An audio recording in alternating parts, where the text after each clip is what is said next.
안녕하세요. 주영택입니다. 가장 현실적인 스마트워치로 평가되는 페블의 페블타임을 기준으로 페블을 소개하고요. 그리고 간단한 페블 어플리케이션 코드를 살펴보면서 페블 프로그래밍에 대해서 얘기하겠습니다. 네. 이거는 제공되는 파일이 있을 테니까 보시고요. 페블은 2012년 에릭 미키코브스키라는 친구가 이제 킥스타터 펀딩 사이트죠. 킥스타터의 펀딩을 시작해서 당시 최고 금액을 조달한 프로젝트로 인기가 매우 높았습니다. 그리고 2012년 5월에 목표 금액을 달성하고 그해 말에 이제 출시를 했습니다. 이게 이제 개발보드 사진 중에 하나인데요. 나름 인상적인 것 같아서 가져왔습니다. 대량 생산은 2013년 초부터 시작했고요. 그리고 제일 왼쪽에 있는 게 이제 처음 모델이거든요. 페블, 지금은 클래식이라고 부릅니다. 페블은 이렇게 생겼고, 옆에 거는 페블 스틸이라고 부르고요. 그리고 페블 타임이라고 부르고요. 페블 타임 스틸, 페블 타임 라운드라고 부릅니다.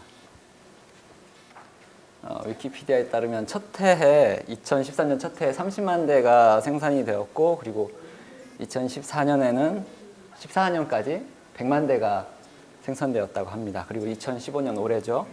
올해 초에 다시 이제 킥스타터에 소식이 하나 올라왔는데 컬러를 지원하는 새 제품 소식이 알려졌습니다. 저도 이제 이때 베킹을 시작했고 그때 받은 시계가 이겁니다. 이렇게 생겼어요. 잘 안 보이시지만 화면을 보는 게 더 낫겠죠. 그리고 이제 최근에 이 원형 디스플레이를 탑재한 태블타임 라운드가 출시되었습니다.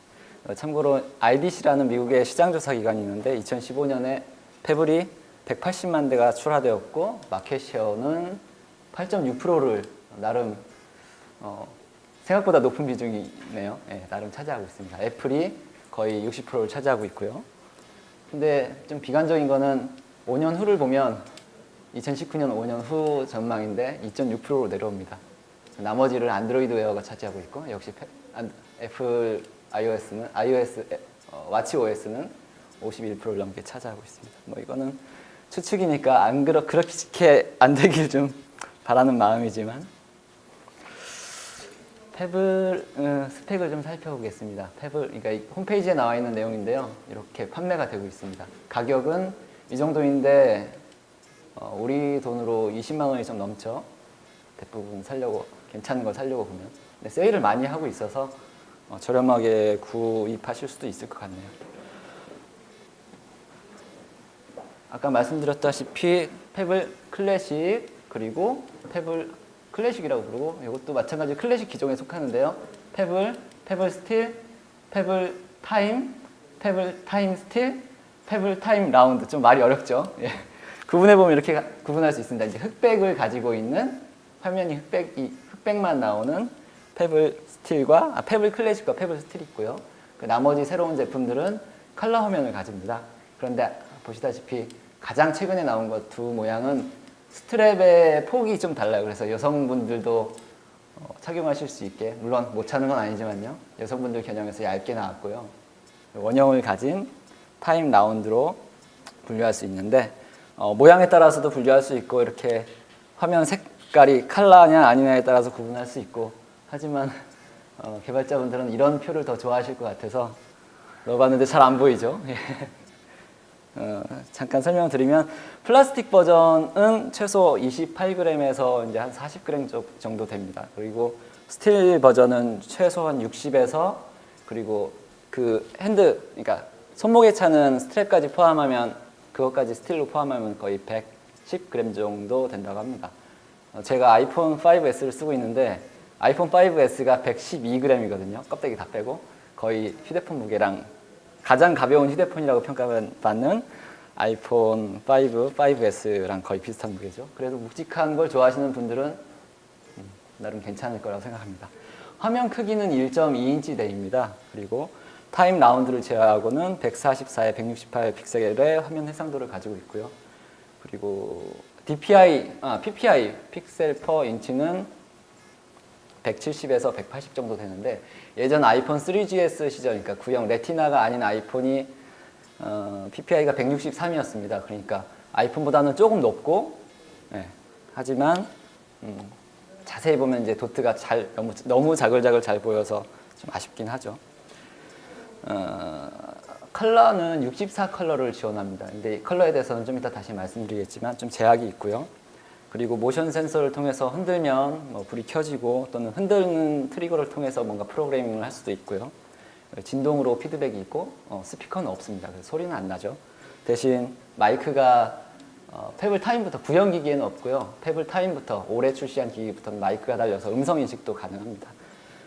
아이폰은 제가 루팅을 해보지 않아서 모르겠는데 안드로이드 폰으로 루팅을 하게 되면 지금은 제공하진 않지만 공식적으로 제공하진 않지만 한글 음성을 통해서 문자를 보내거나 메시지를 남길 수도 있습니다. 그리고 페블의 가장 큰 장점이었던 한번 충전을 하면 5일 정도 가요. 그래서 애플워치 같은 경우에는 하루나 이틀 정도 쓰면은 거의 방전이 된다고 하는데 페블 타임 그리고 구형 페블 클래식 페블 스틸은 5일 이상 가서 정말 최고의 성능을 보여주는 그런 기기로 평가를 받았지만 페블 타임 라운드 올해 가을에 나온 기기부터는 한 이틀 정도 제가 지금 동그란 시계는 제가 차고 있거든요. 그래서 한 이틀 정도밖에 안 가요. 평상시 사용하는 것 치면. 근데 정말 미친 듯이 아껴서 쓴다고 하면 3일까지도 쓸 수 있을 것 같더라고요. 그리고 프로그램 스펙은 좀 이런데 올해 나온 기기부터는 메모리 용량이나 코드를 사용할 수 있는 용량이나 그리고 일소스 용량이 좀 대폭 커졌어요. 그래서 이미지를 많이 탑재하거나 그리고 큰 프로그램을 작성하는 데도 충분하다고 평가받고 있고요. 하지만 그 올해 전에 나온 작년까지 나온 기기들은 약간 모자란 면이 있는데 제가 일상생활에서 개발하는 그런 수준에서는 충분합니다.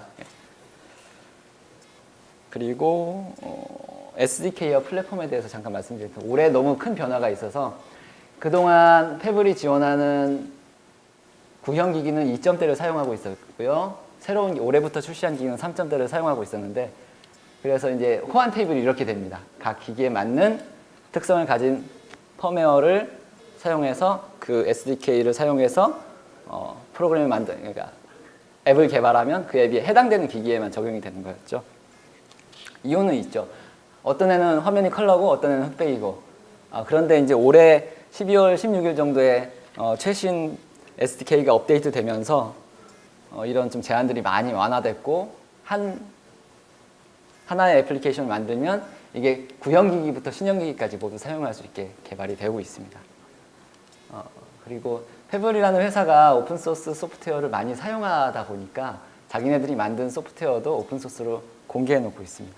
실제로 커널부터 툴체인 그리고 뭐 에뮬레이터 그리고 클라우드 시스템 뭐냐면 기존에 많은 분들이 보셨겠지만 막 터미널에서 작업하고 그러잖아요. 근데 그런 거 필요 없이 브라우저에서 소스 코드를 작성하고 브라우저에서 컴파일을 해서 서버에서 뭔가 역할을 해주겠죠. 그 파일을 받아서 자기 시계에 설치하면 그렇게 끝나는 뭐 별다른 도구 필요 없이 웹브라우저만 있으면 되는 그런 클라우드 페블이라는 시스템을 제공하고 있는데 이런 것들이 많이 오픈소스로 관리되고 있고 또 오픈소스 프로젝트 특성상 커뮤니티에 도움을 많이 받고 있습니다. 이 부분에 대해서도 마지막에 좀 더 말씀드리겠습니다.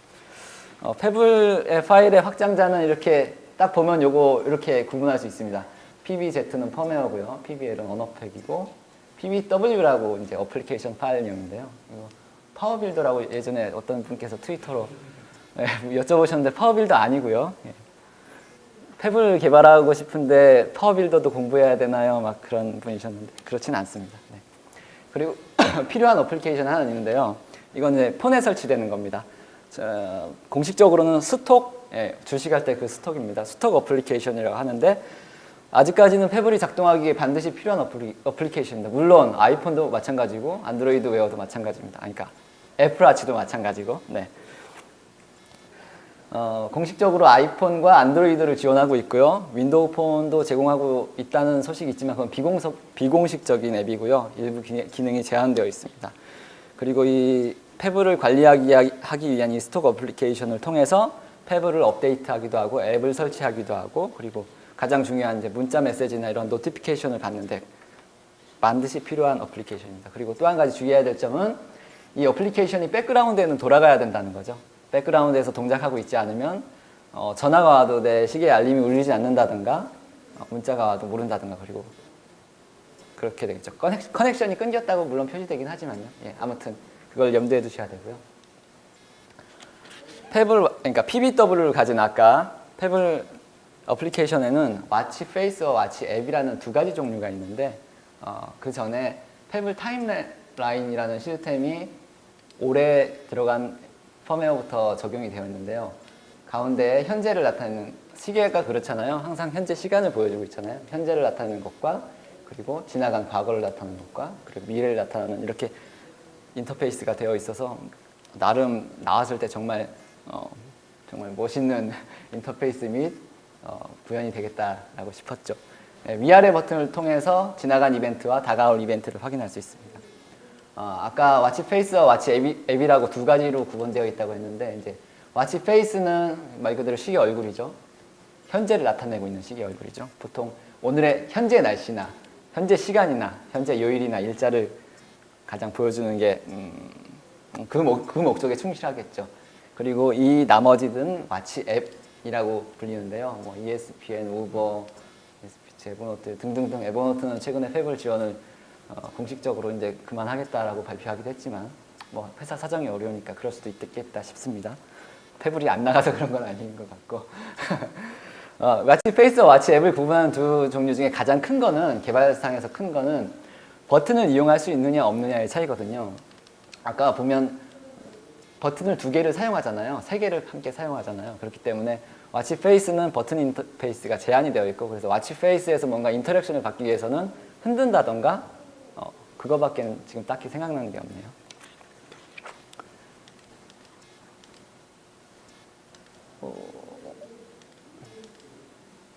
뭐 슬라이드가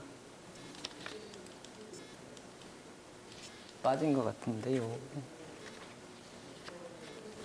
잠시만요. 네, 빠진 게 아니군요. 지금부터 이제 공식 개발자 사이트를 통해서 애플리케이션을 개발하는 내용을 한번 설명드리겠습니다. 그 와치 페이스와 와치 앱이 있다고 그랬죠. 예.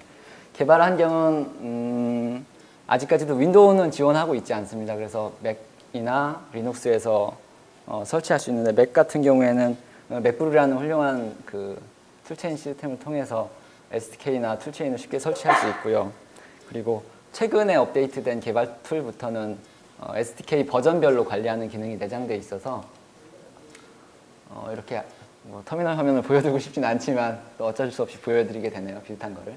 명령을 그러니까 몇 가지만 타이핑하면 패블 애플리케이션을 빌드하고 그리고 설치하는데 이제 그렇게 쉽게 제공할 수 있습니다. 그리고 기반 환경은 파이썬 2.7 3점대를 아직 지원하고 있지 않더라고요. 개발 메인 언어는 C입니다. C인데 그냥 예전 C는 아니고 그 2015년 현재니까 C9이랑 C11을 지원하는데 제가 봤을 때는 그러니까 변수 선언이 좀 덜 엄격해졌고요. 그리고 인라인 함수를 지원하고 그리고 컴파운드 리터럴이라는 아주 좀 편한 그 구조체 및 등등등을 세팅할 수 있는 그런 데이터를 구축할 수 있어서 쉽게 뭔가를 코딩할 수 있다는 느낌이 듭니다. 뭐 실제 개발해봐도 저는 메인으로 작업하는 게 자바스크립트를 주로 개발을 하는데 크게 어렵지는 않았던 것 같은 느낌입니다. 그리고 자바스크립트로 개발하는 것도 지원하는데요. 아직까지는 제약이 있습니다. 패블 와치 쪽에는 실제 C로 제공된 애플리케이션이 돌아가고 자바스크립트 애플리케이션은 아까 말씀드린 스톡 애플리케이션이라 부르는 폰에 설치된, 시계에 설치된 게 아니라 폰에 설치된 그 스톡 애플리케이션을 안에서 그 안에 있는 자바스크립트 엔진 브라우저를 통해서 패블과 통신하면서 UI를 업데이트한다든가 데이터를 전송한다든가 그런 작업들을 합니다. 그러면 좀 안 좋은 점이 있는 게 뭐냐면 항상 그런 일을 할 때마다 통신을 해야 된다는 거죠. 블루투스로 통신을 하는데 그만큼 전기를 더 사용하게 되는 아쉬운 점이 있습니다. 요거 자바스크립트 관련돼서는 또 하나 이슈가 있어서 마지막에 한 번 더 설명드리겠습니다. 개발자 입장에서 보면은 패블은 정말 아까 6가지, 뭐 5가지 있었지만 3가지로 구분할 수 있습니다. 코드명으로 말씀드리면 엠라이트, 그리고 마스알트, 그리고 척으로 이렇게 구분할 수 있는데 각 기기 해당되는 기기는 이겁니다. 이렇게 줄친 거 보시면 뭔지 아시겠죠? 흑백 화면의 사각형 화면은 엠라이트, 컬러 화면의 사각형 화면은 페블 타임과 타임 스틸을 포함하는 바살트, 그리고 컬러 화면의 원형 디스플레이를 가진 거는 쇼크로 불립니다. 다음 이 그림을 보면 확실히 이해가 되시겠죠?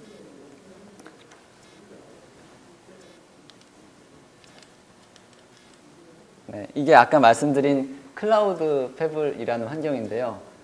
일반적으로 보시는 에디터랑 뭐 비교해도 별 차이가 없습니다. 코드를 쓰고 보면 세팅도 있고 자기가 프로젝트를 관리하는 부분도 있고 샘플 소스 코드는 이제 이렇게 하나만 있어도 요것만 가지고도 어플리케이션이 빌드돼서 폰에 설치될 수 있는 형태까지 딱 나옵니다. 그리고 지금 유튜브에 연결되면 제가 다음 페이지에 이거 한 3분짜리 영상인데요. 돌아가셔서 유튜브 접속해서 보시면 패블에서 코드를 작성해서 그 컴파일을 하고 이전 화면 보면 여기에 이렇게 시계 화면이 나와요. 그럼 여기서 이제 에뮬레이터가 돌아가고 그리고 이게 다 끝나면 파일로도 떨어져서 자기 폰에 설치할 수 있게 영상을 담았으니까 한번 봐주시면 느낌이 올 것 같습니다. 자, 다음으로 이제 제가 애플리케이션을 개발하면서 코드를 좀 설명을 드릴 텐데요. 예, 우선 보시죠. 예. 개발자 사이트에서 제공하는 기본 코드의 구조가 이렇습니다. 패블의 뼈대라고도 볼 수 있죠. init 함수와 dinit 함수와 메인 함수는 C에서 이제 항상 가장 처음에 시작하는 엔트리 포인트죠. 그리고 그 사이에 앱 이벤트 루프라는 이 세 개의 구조로 나눠지니까 머리와 가슴과 다리로 나눠진 것처럼 이렇게 세 개로 딱 나눠지는데 이런 시스템이 잘 갖춰져 있는 것 같아서 제가 패블을 개발할 때도 이거 정말 복잡하지 않구나 라고 느낄 수 있었던 것 같아요. init 함수를 보면 윈도우를 생성하고 윈도우가 담고 있는 그러니까 윈도우가 로드 될 때랑 언로드 될 때, 그러니까 패블 애플리케이션이 최초로 실행될 때랑 그리고 종료될 때 실행될 함수를 지정합니다. 그리고 말씀 잘못 드렸네요. 종료될 때가 아니라 윈도우가 내려가고 다시 올라갈 때입니다. 그러니까 패블 애플리케이션은 무조건 하나의 윈도우를 가지고 있거든요. 그래서 그렇게 말씀드렸고요. 그리고 패블 윈도우 매니저에게 생성된 윈도우 포인터를 전달해주고 그리고 시간을 받기 위해서 틱타이머 서비스라는 걸 등록해 주는 것만 하면 우선 패블 애플리케이션의 구조가 갖춰진 겁니다.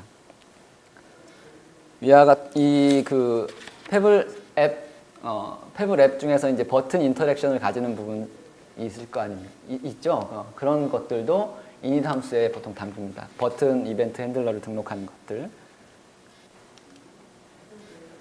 기본적인 소스 코드 외에 이제 필수적으로 가지는 두 가지 파일이 있는데요. 앱info.js와 그리고 wscript라는 걸 가지고 있습니다. 첫 번째는 이제 앱 버전이나 그리고 앱의 이름이나 그리고 해당되는 뭐 바살트니 엠라이트니 어떤 기기를 지원하는지에 대한 메타 정보를 가지고 있고 두 번째 파일은 이 어플리케이션 빌드할 때 사용되는 파이썬 파일인데요. WAF라는 파이썬 빌드 툴을 사용하기 때문에 저 파일을 항상 가지고 있습니다. 근데 클라우드 패블에서는 이 과정이 필요가 없습니다. 그러니까 그러니까 심플하게 인터페이스로 구성되어 있어서 버튼을 선택한다든가 체크박스를 한다는 걸로 이 파일을 대체할 수 있습니다. 그 외에는 전형적인 이제 소스와 빌드 폴더와 리소스 폴더를 가지고 있고 특별한 건 없네요. 보통 이제 개발자들이 하면서 패블 앱을 개발하면서 이제 가장 하고 싶은 게 콘솔에 로그를 찍어 보는 걸 텐데요. 프린트F를 그냥 써도 되지만 SK 기반의 편하게 할 수 있는 매크로를 제공합니다. 가장 첫째 줄이고요. 이렇게 쓰면 되고 이 매크로의 로그 레벨도 여러 가지로 구분되어서 제공되어 있고요. 그리고 아까 앱이 종료될 때 이 말씀을 드린다는 건 잘못 말씀드렸네요. 앱이 종료될 때 항상 현재 메모리를 얼마만큼 썼고 얼마만큼 리소스가 수거됐는지 표시를 해주는 기능이 있습니다. 그래서 예전 3.2점대인가요? 그때 제가 패블 개발을 처음 시작할 때는 저게 항상 누수되는 바이트가 28바이트가 항상 남았었어요. 근데 최근 SDK에서는 항상 깔끔히 처리되었는데 공식적인 코멘트에서도 28바이트 남는 건 어쩔 수 없어. 그냥 걱정하지 말고 써. 막 그러더라고요. 근데 지금은 이제 그런 문제들이 많이 없습니다. 1년 한 6개월 사이에 계속 업그레이드 되고 있는 거죠. 그리고 이제 JS 환경에서는 이렇게 콘솔 메시지를 그냥 사용하면 로그가 남고요. 콘솔에서 로그를 볼 수 있는 화면은 이런 명령을 쓰면 됩니다. 폰 IP는 아까 말씀드린 그 스톡 애플리케이션에 보면 자기 폰의 IP를 보여주는 부분이 있습니다. 그 IP고, 그리고 아까 에뮬레이터로 로그를 보려면 플랫폼명, 아까 바살트인지 뭐 엠라이트인지 하는 것들이 있었죠. 그걸 넣으면 해당 에뮬레이터가 기동되면서 에뮬레이터 안에 있는 로그를 볼 수 있습니다. 뭐 로그는 앱을 실제 빌드할 때는 이제 로그는 제거하고 빌드를 해야 되겠죠. 그리고 그 로그가 왔다 갔다 할 때마다 패블 애플리케이션과 패블 스톡 애플리케이션이 둘이 통신을 하기 때문에 그만큼 또 전기가 소모되니까 조심해야 되겠고요. 그리고 마지막에는 틱 타이머 서비스 스크라이브라는 가장 중요한 함수라고 볼 수 있는데, 패블을 시계로 사용할 수 있고 패블 프로그래밍을 시계로 프로그래밍 할 수 있게끔 해주는 가장 중요한 함수입니다. 이제 세컨드 유닛 핸들러라는 거 보면 딱 느낌 오시죠? 각 초마다 핸들러를 콜한다, 그런 의미겠죠. 이 세컨드 유닛 저거는 이제 뭐 분 단위, 그리고 시 단위, 그리고 일 단위, 월 단위, 연 단위까지 제공되고 있습니다. 시간이 하나씩 넘어가면 화면이 갱신이 되겠죠. 화면이 갱신되는 하려면 최소의 단위로 아까 말씀드린 하나의 윈도우를 가지고 있고, 이 안에 여러 개의 레이어를 가지고 있는데, 패블이 제공하는 이제 레이어입니다. 이 레이어는 각각의 뭐 비트맵이면 비트맵 레이어, 텍스트면 텍스트 레이어, 이렇게 추상화된 상위 객체인데요.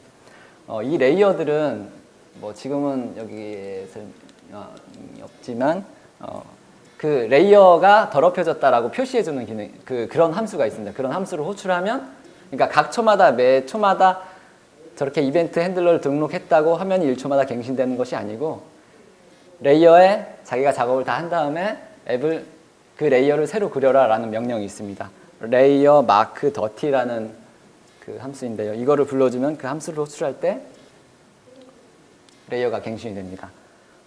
패블은 이 페이퍼라는 특성의 디스플레이를 장치를 사용합니다. 이 페이퍼랑 이 잉크라는 말을 좀 들어보셨을 수도 있는데요. 이 잉크랑은 좀 다르게 화면이 그려질 때만 전기를 사용하고, 그리고 화면이 움직임이 없다든가 그려야 될 게 없다면은 전기를 먹지 않는 그런 특성을 가지고 있습니다. 그리고 불빛이 이렇게 밝은 공간에서는 별다른 백라이트가 없어도 화면을 볼 수 있습니다. 이거 보여드리고 싶은데 너무 멀어서. 네. 그래서 이제 그 애플워치나 이런 것과 다르게 화면이 항상 켜져 있는 거죠. 우리 눈으로 볼 때는. 실제 이런 종이처럼 이게 뭐 빛만 있으면 그냥 보여지잖아요. 백라이트 없이도. 그래서 그 디스플레이 특성이 이 페이퍼라고 불리는 걸 수도 있겠습니다. 그리고 또 하나의 중요한 부분이 앱 이벤트 루프라는 것인데요. 아까 저희가 init 함수랑 dinit 함수에서 그 중간에 있는 부분인데, 이 부분이 이제 패블 애플리케이션에서 가장 중요한 부분이라고 볼 수 있습니다. 보통 아까 이제 init 함수에서 뭐 윈도우를 등록하고 뭐 레이어를 뭐 하고 뭐 핸들러를 뭐 세팅하고 그랬지 않습니까? 그러니까 그런 모든 과정들이 이 함수가 실행되기 이전에 모두 이루어져야 된다는 거죠. 그러니까 뭐 init 함수를 그러니까 init이라고 쓰지 않아도 상관없고, 무조건 앱 이벤트 루프 전에만 C 코드가 라인이 있으면은 된다는 거죠. 대신 그 부분이 이제 컴파일이 잘 되고 실행이 잘 될 수 있는, 그러니까 버그가 없는 상태로라는 말씀이죠. 그리고 이제 C 코드 특성상 이 함수가 실행되기 전까지는 블락이 되고요. 그리고 이 이벤트 루프, 말 그대로 루프죠. 끝나지 않는다는 얘기잖아요. 이게 끝나기 전까지 이 아랫부분이 실행이 안 됩니다. 그만큼 블락이 돼 있다는 거죠. 그러면은 블락이 돼 있으면 다음 함수를 어떻게 실행할까, 프로그램 어떻게 끝나나 궁금하시잖아요. 예, 그 모든 과정들이 이제 이벤트 루프를 통해서 이벤트가 발생하면 해당 핸들러를 실행하겠죠. 마찬가지로 이제 종료하라는 이벤트가 발생하면 애플리케이션이 종료가 되겠죠. 보통 패블에서는 가장 오른쪽에 있는 버튼이 하나 있는데, 이걸 누르면 종료 프로세스가 진행이 됩니다. 종료 이벤트가 발생하면 그제서야 마지막 이벤트 루프를 벗어나서 마지막 함수가 실행이 되겠죠. C 코드는 이제 스택 기반으로 함수 포인터가 이동을 하는데, 당연하죠. 예. 자바스크립트는 좀 반대죠. 반대가 아니라 다르죠. 힙에서 함수 포인터가 이제 연결이 돼 있는데, 그래서 차이가 있다면 스택은 사이즈가 제한되어 있기 때문에 C코드 여기서 이제 패블 애플리케이션을 만들다가 너무 함수 안에 함수가 계속 들어간다던가 아니면 뭔가 재기가 너무 깊어지면 스택이 오버플로우가 날 수 있다는 것. 그러니까 어떻게 만들면 그렇게 복잡한 프로그램을 만들 수 있을까 생각할 수도 있겠지만 아무튼 그런 제한이 있다는 거는 기억해 주시는 게 좋을 것 같습니다. 아까 말씀드렸다시피 개발자 사이트가 되게 잘 돼 있는 편입니다. 검색도 정말 잘 되고요. 빠르게. 그리고 카테고리가 잘 분류되어 있고 필요한 함수는 뭐 샘플 코드가 다 달려 있는 건 아니지만 개략의 설명과 어떻게 쓰는지 나와 있고 그리고 기본적으로 커뮤니티 드리븐 관련 프로젝트가 많다 보니까 그러니까 오픈 소스 프로젝트가 많다 보니까 소스 코드를 그나마 쉽게 구할 수도 있고 볼 수도 있고 해서 참고할 만한 리소스들이 많아서 좀 개발할 때 도움이 많이 되실 것 같습니다. 그리고 이제 제가 첫 번째로 만들 애플리케이션을 통해서 좀 설명을 드릴 텐데요. 한나클락이라는 이름인데 이런 인터페이스는 좀 많이 보셨을 거예요. 이게 어느 분께서 만들으셨는데 라이센스가 있거나 뭔가 특허가 있는 건 아닌지 모르겠지만 걱정되지만 예전에 이제 SNS에서 배달의 민족 한글 글자 이게 배달의 민족 그 한나체거든요. 예, 이걸 소개하면서 이런 웹사이트를 만들어 주셔가지고 나도 내가 이 시계를 사면 저걸 꼭 먼저 만들어 보겠다라는 생각에 시작을 하게 되었는데 원리는 간단합니다. 보시면 막 3분, 4분 있고 딱 는 없고 5분만 있고 막 정각만 있죠. 그러니까 5분 단위의 시계입니다. 그래서 패블이랑 딱 어울리는 게 아까 말씀드렸다시피 패블은 화면이 그려질 때만 갱신되고 화면이 항상 켜져 있다고 했지 않습니까? 그럼에도 불구하고 전기가 안 다른다 그러면 화면 갱신을 최소로 하면 되게 오래 쓰겠다라는 생각이 들었던 거죠. 제가 시간을 뭐 1분 단위로 볼 필요가 없을 것 같다는 생각이 들어서 이제 5분 단위로만 갱신되는 시계가 만들어진 거죠. 그런 원리는 1분마다 콜백을 받고 5분 단위면은 화면을 갱신하고 그렇지 않으면 계속 루프를 도는 이런 단순한 생각으로 시작을 했는데요. 그래서 이제 한나체를 패블 안으로 넣어서 개발을 시작했는데 패블에 약점이 있습니다. 보시면 뭔지 아시겠죠? 얘는 멀리서 보면 좀 부드럽게 보이지만 얘는 거칠게 보이잖아요. 패블에서 선을 그으면 패블이 내장하고 있는 그래픽 함수들은 이렇게 안티알리싱이 지원이 됩니다. 그런데 폰트에 대해서는 아직 지원을 하고 있지 않습니다. 실제 폰트 데이터가 어떻게 생겼나 보시면 이게 A잖아요. 그냥 01, 01만 이렇게 있는 거죠. 그래서 01, 01만 화면에 표현해 주니까 중간 단계를 아직 표현해 줄 수 있는 그런 상황이 안 되는 거죠. 그리고 이제 이거는 구형 그 흑백 기기에서부터 시작했기 때문에 그렇다 칠 수 있지만 컬러에서도 아직 저 문제를 해결하지 못한 거 보면 좀 더 시간이 필요할 것 같습니다. 말씀드린 이 64 컬러인데요. 이게 색상이 고정입니다. 그래서 딱 이 색상만 쓸 수 있는 거죠. 이걸 팔레트라고 하는데 컬러 팔레트가 고정인 거죠. 그래서 이 사이에 뭔가 색깔을 더 사용하고 싶다면 패블에서는 불가능하죠. 자, 그래서 제가 만들어낸 이미지가 이렇게 생겼습니다. 가장 하얀색과 검정색 사이에 어두운 회색과 밝은 회색 이 이제 4가지 단계로 그러니까 비트로 말하면 2비트 흑백 이미지죠. 이걸 가지고 이미지를 작업했습니다. 뭐 코드 짠 거보다 어떻게 보면 이미지 수정하는 데 시간을 더 많이 썼던 것 같기도 해요. 이거는 픽셀메이터라는 곳에서 PNG 익스포트 할 때 사용할 수 있는 옵션이고 포토샵은 더 디테일하게 팔레트를 사용할 수 있죠. PNG 이미지를 사용하실 경우에는 그 풀비트 이미지를 사용하실 필요는 없고 6비트인가요? 지금 컬러가 6비트죠? 네. 뎁스를 크게 할 필요가 없다는 의미입니다. 그냥 파일 용량만 커지고 메모리도 더 많이 차지하겠죠. 대신 이제 이미지 편집을 이렇게 능수능란하게 할 수 있는 툴이 필요한 건 사실이지만요. 그리고 이제 이 작은 기기에서 돌아가는 이게 컴퓨터 PC에서 돌아가는 게 아니지 않습니까? 그래서 항상 코드를 짤 때 루프가 불필요한 루프라든가 그런 것들을 제거해야, 그러니까 최적화를 잘해야 된다는 의미겠죠. 변수를 선언할 때도 가능하면 코드 사이즈를 작게, 예를 들면 제가 이제 컴파일을 했을 때도 선언 같은 게 많이 있고 불필요한 함수도 있고 뭐 그럴 경우에는 아까 그 최종적으로 컴파일된 태블의 크기가 달라지고 어떻게 최적화를 더 시키면 태블 어플리케이션의 크기가 더 작아지고 그런 거를 한눈에 볼 수 있어. 그러니까 눈으로 바로 보이니까 아, 최적화 이렇게 하면 좋겠구나 라는 그런 해보지 못한 경험을 받아서 참 좋았던 것 같고요. 그리고 이제 인스톨과 빌드에 사용되는 명령어들인데 이거는 별로 재미없을 것 같네요. 네. 그리고 이제 이렇게 어플리케이션을 만들면 앱스토어에 올릴 수 있는데요. 여기에서 말하는 앱스토어는 저희가 이제 생각하는 안드로이드 플레이스토어나 애플 앱스토어, 아이튠즈 스토어는 아니지만 패블도 앱스토어를 가지고 있습니다. 그래서 자기가 필요한 어플리케이션을 검색하고 다운로드 받아서 시계에 설치할 수 있는 그 과정은 아까 말씀드린 아이폰이나 안드로이드 폰에 담긴 스톡 애플리케이션을 통해서 가능한 거고요. 여기서 이제 자기 계정으로 등록하면 화면이 나옵니다. 이것도 제 유튜브 계정에 올려놨으니까 나중에 시간 되시면 참고해 보시면 좋을 것 같습니다.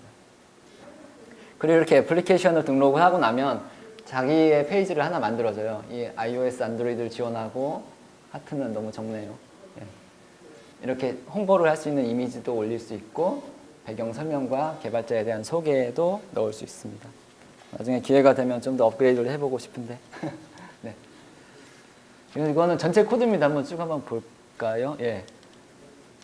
정말 길지 않아요. 보면 이렇게 내가 사용할 비트맵 사용할 거, 그러니까 이게 시계 12시계와 12개 분이 나오잖아요. 그 중에 같이 공용으로 사용하는 것도 있고 해서 총 이렇게 비트맵 레이어를 가지고 비트맵 레이어 자체는 하나만을 사용해서 뭐 레이어에서 계속 바꿔치기 하고 중요한 부분은 시간 단위로 구분해서 정말 그 해당되는 위치를 미리 세팅을 해놔서 예, 해당되는 위치에 따라서 뿌려주는 결과입니다. 아랫부분은 아까 보여드린 메인 함수의 init이랑 dinit이랑 이렇게 똑같이 되어 있습니다. 이 코드가 전체가 끝인데요. 라인을 보면 283라인이거든요. 정말 짧은데 애플리케이션이 하나 나온다는 거 보면 C코드로 예, 어렵지 않은 느낌이죠. 이 화면은 혹시라도 패블을 구형기기의 패블이라도 보신 분들이 몇 분 안 계실 것 같은데 구형기기는 아까 말씀드린 SDK에 올해 만들어진 SDK 3점대 SDK가 아니라 2점대 SDK를 통해서 따로 개발을 해야 됐었습니다. 그리고 아까 말씀드린 이제 지난 화면이나 그러니까 지난 이벤트나 과거나 앞으로 닥치려고 하니까 이상하네요. 앞으로 예정되어 있는 이벤트에 대해서 보여줄 수 있는 타임라인 시스템을 가지고 있지 않았어요. 그런데 올해 12월 16일 예, 그때쯤에 드디어 이제 소식으로만 돌던 SDK가 통합이 되고 업데이트되었죠. 버전은 3.8이고요. SDK 3.8부터 모든 패블 시스템에 통용될 수 있는 SDK가 나왔습니다. SDK가 단일화되었다는 거죠.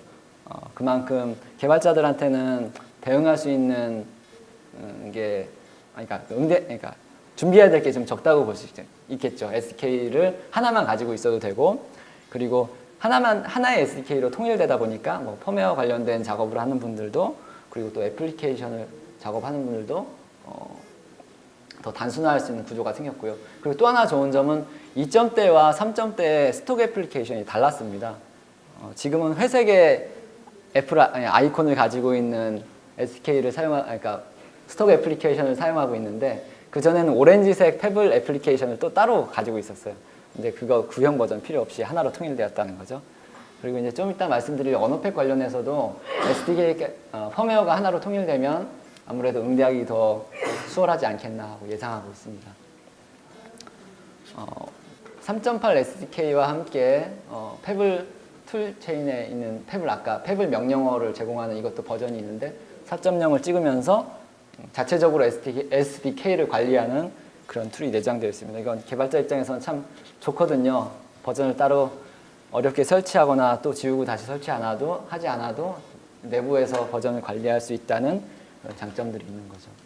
이럴 수밖에 없는 이유가 패블 타임은 이제 올해 생산된 기기거든요. 아까 판매 대수에서만 봤지만 2014년에 100만 대가 나왔고 올해는 80만 대로 이제 아직 올해가 끝난 건 아니지만 통계가 구형 기기를 가지고 있는 사용자가 더 많다는 거예요. 흑백 화면을 가지고 있는 사용자가 더 많다는 말씀인 거죠. 그러면은 제조사 입장에서는 구형 기기를 지원하지 않을 수밖에 없겠죠. 버리기는 너무 아까운 거죠. 몇 달간 이제 패블 개발자로 이제 커뮤니티 생활을 해보니까 국내에서 패블 개발하는 사람으로는 정말 비전이 없다고 과감히 말씀드릴 수 있습니다. 우선 패블 앱스토어가 이제 유료 모델이 아니에요. 그래서 결제할 수 있는 방법이 없고, 그러니까 그거는 만약에 내가 앱을 팔고 싶다 할 때는 자기가 알아서 해야 되는 거죠. 그리고 공식적으로 앱스토어 유료화에 대한 소식이 아직 들리고 있지 않아서, 그리고 국내 패블 사용자가 한 3,000에서 5,000 정도 제 추산으로 이제 페이스북 인원수나 그리고 이제 커뮤니티에서 대충 이제 덕질 오래 해보신 분들이면 어느 정도 되는 느낌이 오잖아요. 5,000명 정도 안 되는 것 같습니다. 그러니까 그만큼 국내 시장도 좀 형편없다는 거죠. 그리고 무엇보다도 이제 한국어 지원이 안 돼요. 한국어 지원이, 그러니까 한글 지원이 한글을 자체적으로 표현할 수가 없어요. 기본 그냥 바로 사면 별다른 작업을 하지 않고 애플워치랑 너무 비교되는 부분이죠. 네, 한글 언어팩에 대해서 말씀을 드리지 않을 수 없는데요. 이거는 오전 세션에 말씀하신 이제 에이제님께 직접 듣는 게 좋겠지만 오늘은 다른 내용 하셔가지고 제가 이제 옆에서 같이 서포트하면서 테스트하면서 알게 된 내용을 요약해드리면, 패블 1점대와 2점대에서는 펌웨어를 수정해서 언어팩이라는 그게 없었어요. 패블에서 제공되지 않았어요. 그래서 한글을 표현하려면 펌웨어를 풀어서 다시 한글을 집어넣고 그것도 어렵게, 그리고 다시 펌웨어를 다시 만들어서 펌웨어를 해킹하는 거죠, 말 그대로. 그래서 사용을 했는데, 물론 이제 패블이 공식적으로 지원하지 않는 모든 패블 사용자들이 그렇게 했습니다. 그러다가 패블 타임이 출시된다면서, 그러니까 올해부터 언어팩 스펙이 나왔고, 그래서 중국어를 지원한다라는 이런 엄청난 소식이 초에 나와서, 야, 이거 중국어 지원하면 당연히 한글, 일본은 뭐 100%지라고 이제 되게 기뻐했죠. 근데 제가 이렇게 말씀드리는 현실은 그렇지 않다는 거죠. 네. 중국어도 제대로 지원하고 있지 않고, 그리고 언어팩 시스템이 도입되었지만 이게 그나마 찾을 수 있는 이런 언어팩의 버전도 1.0이에요. 1점대 언어팩의 흔적인데요. 그 이후에는 어떻게 실픽을 알 수 있는 방법이 없어요. 그래도 이제 언어팩이 도입되었다는 것은 상당한 진전이었죠. 그래서 유능한 해커들이 또 언어팩을 만들어서 한글을 사용할 수 있게 되었고요. 이거는 뭐 일본 개발자들도 마찬가지고 중국에서도 마찬가지고, 근데 제가 관련돼 있는 쪽이 아니라 그래서 그런 건지 그래서일 수도 있지만, 한글 언어팩, 그러니까 한국어 언어팩이 나름 잘 만들어져 있는 것 같습니다. 패블은 아직 현재는 이제 시스템 영역과 이제 언어팩 영역이 분리되어 있어서, 예전에는 그러니까 펌웨어가 업데이트되면 펌웨어를 또 다시 해킹해서 작업을 해야 됐지만, 언어팩이 이렇게 나오면서는 언어팩 영역이랑 시스템 영역이랑 딱 분리가 되어 있어요. 그래서 언어팩을 한번 설치해 놓으면 펌웨어가 업데이트돼도 계속 그 언어팩을 사용할 수 있게 되는 거죠. 많이 편해진 거죠. 네. 에피소드 하나가 있다면 패블 3.2때인데요. 펌웨어 3.2때 언어팩, 그러니까 커스텀 언어팩을 설치한 모든 패블 사용자들이 정말 헬이었습니다. 심지어는 막 문자가 오면은 패블이 막 강제로 종료되는 등 그런 일들이 엄청나게 많았어요. 그래서 그때 이제 공식 포럼에는 막 한마디도 안 하던 일반 사용자들이 지원 안 된다 막 하면서, 그때 저도 같이 참여해서 저도 안 돼요 라고 했던 기억이 나는데요. 그러고 나서 그게 이제 언어팩의 문제가 아니라 펌웨어의 문제였던 거죠. 바로 3.2.1 패치를 내놓으면서 해결이 돼서, 패블 정말 니네 이따위로 할래 하고서 욕을 했던 기억이 납니다. 그리고 또 웃긴 게, 어떤 분은 정말 저는 죽어도 안 돼요 하는 분들이 있는 반면, 어떤 분은 한 번에 깔끔히 잘 되고, 저도 그런 축에 속했지만, 네, 그런 경우가 많아서, 그리고 또 나름 이제 언어팩 관련돼서 노하우가 생긴 분들은 어떻게 하면 나는 설치가 잘 되더라, 죽자고 하니 되더라 하는 그런 분들도 계시고, 그나마 한중일은 그냥 사용자도 많고 뛰어난 해커들도 많아서 그나마 도움을 잘 받고 있는 것 같은데, 그 외 언어권 사용자들은 어떻게 자기네 나라 언어도 못 쓰고 있는 경우도 많이 있는 것 같습니다. 이렇게 좀 나쁜 점에도 불구하고 패블을 계속 만지고 있는 이유는 나름 플랫폼이 매력적인 것 같습니다. 다른 스마트 하치 플랫폼보다 패블이 가진 장점들이 있어요. 근데 아직 윈도우를 지원하지 않아서 좀 애매하긴 하지만 맥이나 리눅스는 아주 훌륭하게 지원하고 있고, 에뮬레이터도 처음부터 있었던 건 아니지만 에뮬레이터 환경도 아주 잘 갖춰져 있어서 테스트 해보기도 쉽고 그만큼 개발하기 쉽다는 거는 사실 개발자한테는 정말 중요한 내용이거든요. 그리고 이제 무엇보다도 공개된 플랫폼 다는 아니지만 아이폰, 안드로이드 동시 지원 그리고 제가 느끼기에는 정말 앱 개발이 쉬운 것 같습니다. 쉬운 앱 개발은 정말 매력적인 것 같고요. 정말 자유롭게 개발해서 쓸 수 있는 스마트워치인 것 같아서 좋아요. 그리고 지금 타임 라운드라는 동그란 기계를 사용하고 있는데 배터리가 이틀 가서 좀 안 좋은 점이 있긴 한데 나름 쓰다 보면 매력적이에요. 정말 시계 같은 느낌도 들고 사실 우리가 그러니까 스마트폰이 나오기 전에 컴퓨터가 했던 역할들을 스마트폰이 많이 가져왔잖아요. 그러고 나서 이제 스마트워치가 나왔는데 저는 이제 스마트폰이 또 하던 것을 스마트워치가 또 많이 가져오지 않을까 그런 생각들을 하고 있습니다. 그래서 그냥 쓰다 보면 괜찮아요. 그리고 좀 싸게 사면 물론 이게 싸게 산 거 더 싸게 나오면 좀 가슴이 아프겠지만 싸게 사서 쓰면 나름 매력적인 기기인 것 같습니다. 그리고 또 하나 좋은 점은 패블이 아직 이제 2, 3년밖에 안 된 업체다 보니까 자라나는 중인 거죠. 애가 커가는 모습을 보면 기분이 좋잖아요. 안 그런가요? 긍정적으로 보자면은 이렇게 개발 생태계 그리고 사용자 생태계가 꾸려져 가는 것을 직접 목격할 수 있고 경험할 수 있다는 이제 그런 좋은 장점이 있는 것 같습니다.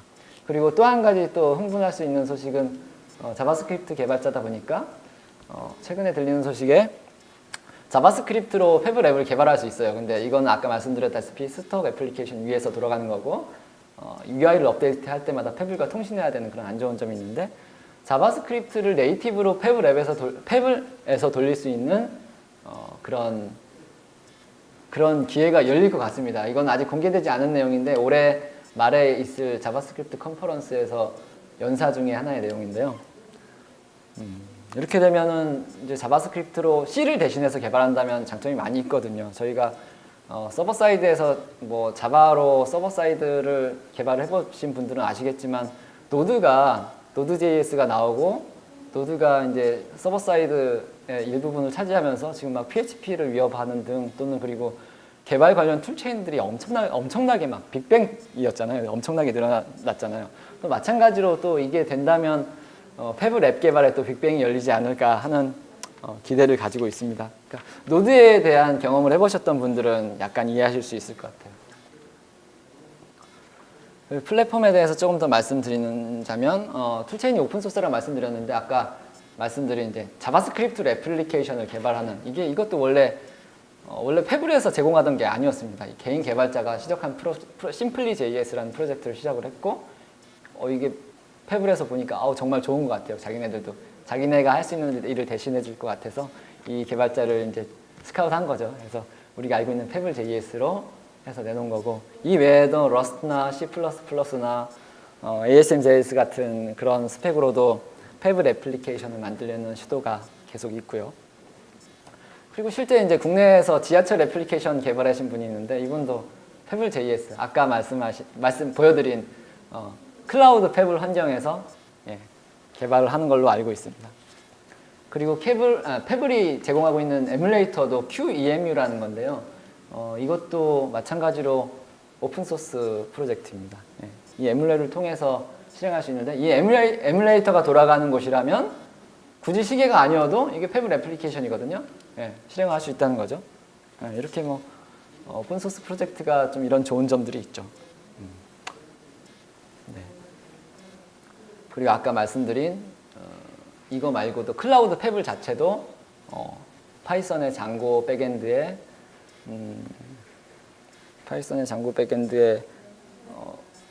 백본이라는 그런 이제 프론트엔드 쪽 그리고 몇 가지 더해서 이제 이것도 오픈 소스로 레포지토리가 공개되어 있습니다. 스마트워치 개발 환경은 지금 제가 봤을 때는 이렇게 패블이니까 제일 앞에다 놨죠. 애플워치 그리고 타이젠 쪽 그리고 안드로이드 웨어 이렇게 분류할 수 있는데 해볼 수 있을 텐데 애플은 애플 나름대로의 생태계를 잘 꾸려가고 있고 그리고 정말 매력적이고 섹시하죠. 하지만 안드로이드는 아직 지원이 되지 않는다는 디메리트가 있고요. 타이젠 쪽도 좀 문서를 찾아봤는데 이제 아이폰도 지원하고 안드로이드도 지원한다고 아이폰은 지금 지원하고 있던가요? HTML5 환경으로 개발을 하고, 근데 도큐멘트를 좀 보기가 너무 어렵더라고요. 디스하는 게 아니라 패블과 비교해서는 좀 많이 차이가 있었던 것 같습니다. 그리고 레퍼런스 찾기도 쉽지 않았고요. 안드로이드에는 아까 2015년 IDC 통계를 봐서도 아시겠지만 프라미스하죠. 유명하죠. 그래서 이게 많이 커질 것 같은데 아직까지는 이제 아이폰 지원은 패블보다 못합니다. 네. 그리고 이런 오픈소스 정책이나 이제 개방적인 개발 환경, 그리고 이제 특정 밴드에 종속되지 않는 이런 점들이 아직까지는 패블을 무시할 수 없는 플랫폼으로 평가할 수 있을 것 같습니다. 잠시 말씀드렸지만 이제 스마트워치가 이제 세상을 바꿔놨는 것에 대해서 기억하시는 분들은 또 스마트폰이 정말 세상을 많이 바꿔놓은 것을 기억하시는 분들은 또 스마트워치가 또 세상을 또 얼만큼 바꿀까라고 이제 고민을 하실 수 있을 텐데, 제가 느끼기에는 폰보다 이게 더 가까이 있어서 이게 주는 메리트가 엄청나게 많다고 봅니다. 그래서 더 가까이 있으니까 더 빨리 응대할 수 있고 더 빨리 피드백을 줄 수 있고, 그리고 또 단순히 이런 것뿐만이 아니라 이 가까이 있는 몸에 붙어 있는 걸 통해서 뭐 학습에 활용을 한다든가 아니면 뭔가 자기의 패턴을 기록한다든가 더 밀착되게 정보를 컨트롤할 수 있고 빠르게 전달할 수 있는 거는 스마트폰이 가지지 못한 매력이죠. 실제로 이 패블을 사용하면서 가방에 휴대폰을 넣어놓으면 꺼낼 일이 별로 없는 게 사실이더라고요. 게다가 이제 한글로도 메시지를 답장을 보낼 수 있으면 뭐 창피한 일이긴 하지만 네, 정말 그럴 일이 없겠죠. 그리고 지금 아직 애플리케이션이 부족한데 뭐 버스가 어디쯤 오는지 확인한다든가 이거 충분히 다 가능하거든요. 그러면 이제 지도 앱이나 아니면 버스 앱을 열지 않고도 확인할 수 있는, 이건 정말 경험해보지 않고는 휴대폰을 주머니에서 가방에서 막 꺼내는 것과 손목을 딱 이렇게 보는 것과는 정말 엄청난 차이죠. 이런 매력들이 있어서 스마트 또는 웨어러블 관련 기기나 이런 시장들이 커져가고 있다고 생각을 하고요. 그리고 패블에 대해서 마지막으로 좀 말씀을 더 드리자면 정말 한국에서 패블 개발자로 뭔가 한다는 거는 비추천이지만 남들이 안 하는 것이라든가 그리고 남들보다 좀 더 빠르게 먼저 해보는 것에 대한 차이를 알고 계신다면 한번 경험해 보시는 것도 나쁘지 않을 거라 생각합니다. 그리고 내년이면은 이제 자바스크립트 컴프 2015 라스트 콜이 끝나고 아까 자바스크립트로 애플리케이션 개발하는 그런 뭔가가 또 오픈이 돼서 또 한번 이슈가 된다면 그때 도전하시는 것도 괜찮을 것 같다는 생각이 듭니다. 감사합니다.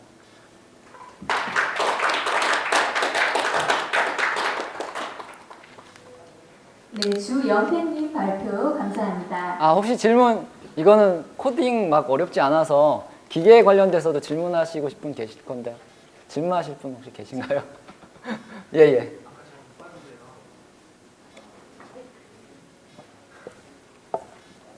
설명을 하신 것 같은데 제가 잘 못 본 것 같은데 그 패블 기기의 메모리가 네.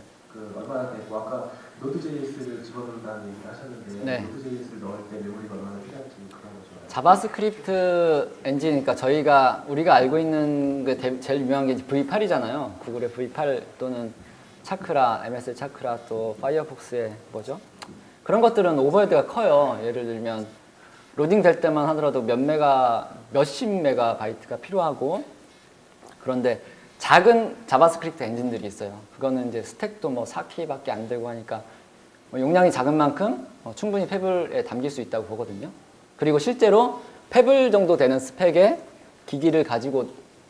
그러니까 그런 인베디드 기기에 자바스크립트 엔진이 담기는 경우가 많이 있어요. 제가 지금 이름이 기억이 안 나는데 어떻게 그런데 그런 것들이 있는 걸 보면 불가능한 건 아니라고 봅니다. 그리고 오늘 오전 세션에 이제 에이제님이 ASM.JS를 하셨는데 그거 브라우저에 이제 하드웨어가 들어가는 걸 보면 상호 이렇게 뭔가 돼서 충분히 가능하지 않을까 해서 기대를 하고 있습니다. 노드가 들어가는 건 아니죠. 네, 노드는 이제 V8이니까 노드가 들어갈 수는 없고 다른 게 들어가겠죠. 하지만 자바스크립트는 맞습니다. 예, 답변이 좀 되셨나요? 네, 여기 단위가 옆에 작게 써 있는데요. 예. 통일하다 보니까 얘는 킬로바이트, 이렇게 여기 킬로바이트입니다. 예. 네, 감사합니다.